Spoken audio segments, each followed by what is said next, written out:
Today on Scumfiles we're joined with Marko from psychedelic post-punk band Pigeonhole. North London-bred Marko is known for his passionate and erratic performances along with his dislike for wearing t-shirts. There he is. How are you, mate? You alright? Yeah, not too bad. Not too bad. Keeping well, trying to keep busy. Awesome. So last month you actually brought out a new single, Death of a Blue Whale. Kind of early last month? Yeah, beginning of last month. Yeah, we've gone into May now. I forgot. Yeah, third of April. So it's been out for a while, and been doing well. I'm pretty happy with it. I think we did a good job. Yeah, I think people are enjoying it. So pretty happy with that one. Awesome. Yeah. So you had all good feedback, and is that a song that you play live a lot as well? No, we'd only played it. It was written quite recently. We'd only played it maybe twice or three times before we actually recorded it. So I don't think people really got to hear it a lot. And also it sounded completely different live. I mean, a lot of the songs we've done, they kind of change as we play them. So like the first time we played it was completely different to the third time we played it, which is also completely different to how it sounds on the actual final product. So yeah, it's been quite like a long journey with it, but it's always like that with all the songs really. And I'm pretty happy with how it's turned out, but obviously even after all that, it's like there's still things that change and stuff. But like, it's inevitable, I guess. So how do you find kind of because a lot of bands kind of struggle with getting, because their live performances like yours are so kind of crazy and out there and like really kind of engaging. How do you kind of transfer that onto recording? For me, the only way that I feel like I can do that is by sort of trying to sort of replicate like that live sound by just doing what we'd be able to do live, essentially. Not mess around too much with, different sort of synths and sounds that we wouldn't be using, just sort of get that exact sound that we'd have on stage, on record, essentially. But it is tricky. It is tricky to get the same energy out there, because obviously when you're shouting in a room full of people, it's very different to shouting like in a room by yourself, you know what I mean? With your headphones on. So it's like, it's tricky. It is tricky, but, we tried to do it. Maybe we pulled it off, but gave it a good shot anyway. So, 22nd of this month, you've got a new single coming out, Hollywood LA Part 2. That's the one, yeah. So what kind of inspired that? Is it a lot to do with Hollywood, or? Yeah. Yeah, funnily enough. But it's about a lot of things again, I guess. It's like, kind of a pop culture kind of thing. It's a lot of pop culture references, sort of high culture, low culture and stuff. I felt like I would have to write a song about the pandemic, and because of that, I really tried to write a song that's not about the pandemic. And I just like thought about a lot of things that sort of bothered me before then, and yeah, came up with like a few lyrics and stuff as always, and then it sort of spawned into this song. And we've had that one sort of, we've been playing that one for a while. Just thought we'd get it out of the way, but yeah, 22nd. I mean, not too long to go now. It's all finished. It's all ready. It's all uploaded. Cover art's done. So hopefully hopefully it'll all be set. Nice one. The next thing I'm going to ask you is, we kind of do this question with every band. So what I want you to do is make your kind of Frankenstein band. So you got to pick. So yourself is obviously lead guitarist, lead singer, and then you got to pick a guitarist, one bassist, and a drummer as well, from like any band that you want, from now or history. Well, I'm sort of drawn to bands now straight away because like ones that I've seen recently. Drums is easy for me right now. Drums is Morgan from Black Midi, 100%. Awesome, yeah. Because that guy is that's like ridiculous. It's just, I mean, that's every band's dream, like to have someone like that at drums. Crazy. Bass, I really liked the Talkies by Girl Band. That came out sort of relatively recently. And some of the bass tones that the guy comes up with, I can't remember his name. I think it's Liam or something like that, the bassist in Girl Band. But that guy, 100%, some of the tones that he came up, like that song Laggard.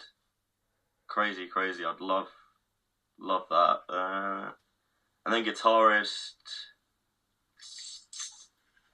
actually Black Santa we play with a lot. Liam Black Santa, that guitarist, he's crazy. He's insane. Like, I remember seeing the first time, that guy sweats so much. Like, I was right in front of him and he was like, playing the guitar and he's like bops pretty like manically, and all this sweat was just like pouring on me. And he's a solid guy. No way. That's incredible that you've kind of chosen like local bands and like bands that we see around London and stuff like that. That's really cool. Obviously, Black Midi are like blown up recently, but that's so cool that you've chosen kind of that sort of style. I love this question. It's such a good one. So how are you doing like during lockdown, man? Like, what are you doing to keep busy, and any new skills that you've kind of taught yourself, or? I'm getting really good at this now.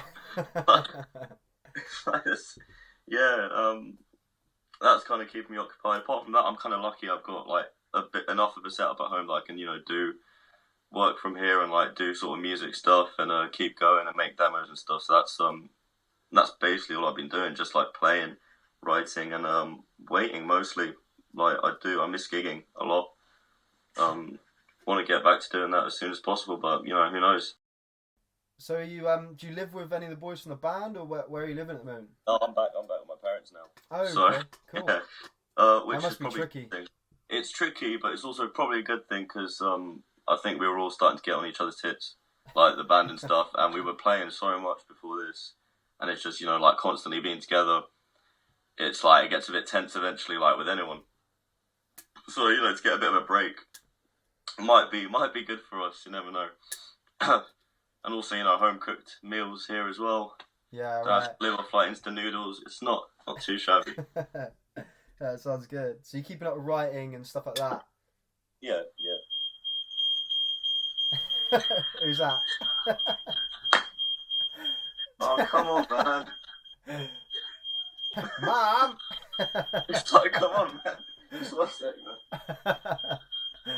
Alright. Okay, cool. Are we back?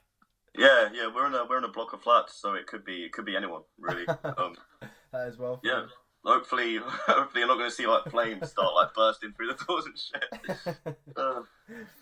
All right, cool. So when lockdown's over, where will we expect to find you? Are you gonna be one of those people that are gonna be like running in the trees, or are you gonna be like down the pub, or where will we expect to find you on your day off? Probably as soon as this finishes at the pub, because I miss it a lot. And it's I don't know, I just kind of miss people, man. Like, I don't know, I'm not a fan of sort of this whole isolation thing. It doesn't sit well with me, so I will probably be at the pub for a bunch of days, and then once I can't keep that up anymore, probably, to be honest, back in like the studio and stuff, and just trying to find as many gigs as possible, just get playing again. Sweet. But in a lot of ways, gigging is like going to the pub, except it's like it's going to the pub, but you've got an instrument. It's like you have a drink beforehand, you have a drink on stage, drink afterwards, play some music. So, what's your favourite pub around North London? That's tricky. I feel like, considering I work at a pub, it would be wrong not to say the pub that I work at, which is the Railway, which really? is my That's local. cool. Yeah, it's my local as well. And I mean, to be honest, it's not my favourite, but I spend a lot of time there because I get a discount and everything. So it's like, why not? I'll be heading there as soon as this is over. That's for sure. So I got like one final question for you. If you were to describe the band as a snack, what would it be? What are those Cadbury dark chocolates called? Like is it bourbon or something? Something like that. Like the really adult sort of dark chocolate Cadbury ones. Like the dark dairy milk. I think that one. Okay, why is that? I think because it's like a refined taste. It's mature, but also once you get past all of it, past all the crunch, it's eventually quite sweet. Nice. And I think that's a good description for us. That's cool, man. So where can people find you if they want to check out the tunes and where you could be gigging? Yeah, I mean Spotify, Bandcamp, Instagram, all that kind of stuff. We've got just Pigeonhole or Pigeonhole Band on most of those, because there's a Canadian EDM duo called Pigeonhole that's taken some of our socials. Oh, no. So we've been in touch with them trying to sort of figure that out, but we'll see what happens. Apart from that, gigging, I mean, the Windmill is quite regular for us, so I imagine we'll be back at the Windmill as soon as possible. Engine Rooms as well, we played there a couple times. But we're sort of trying to figure out, we've been playing in London a lot, and I think we'd like to sort of start heading out a little bit, maybe get some kind of mini tour going or something like that. Would be probably well timed after this finishes, because depending on how long this goes on for, we'll probably put out another 2 singles before we can start gigging again. Yeah, right. So just going back to the singles as well. Hollywood LA Part 2 is out on the 22nd. You've already got an EP out as well. Yep. And then Death of a Blue Whale as well. Yep. Thanks for coming in, man. That's really cool. Perfect, man. No worries. Thanks for having me. Sweet, brother. Let me just double check quickly, because that would be ridiculous. That would be mighty embarrassing if this wasn't. It was recording. Yeah.